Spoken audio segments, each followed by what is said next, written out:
Здравейте, приятели! Днес ще показвам тук блока как съм си направила къща и целият епизод. Ако искате епизода, може да напишете долу в коментарите. Така, започваме от на момичето стаята, след това е нейната къща. Тук има една туалетка, където е с много гърли и готви с целия гардероб. Има доста дрехи, мога да ги покажа всички, ако искате. Тук имаме бюрото и нейните учебници горе и всяки други неща.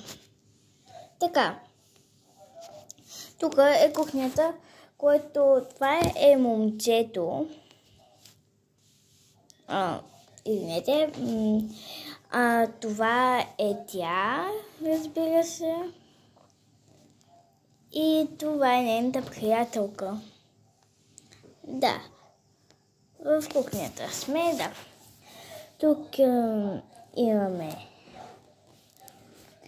храна, още храна, прибори, масата и двата хладилника.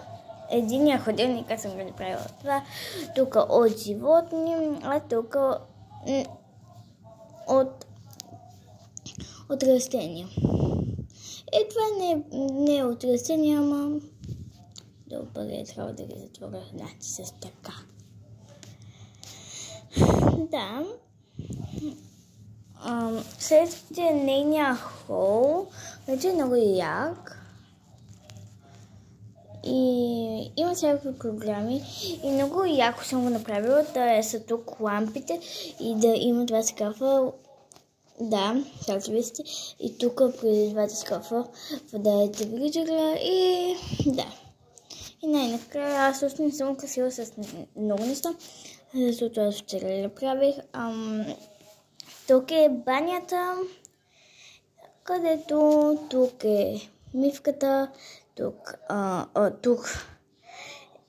е туалетната и тук има.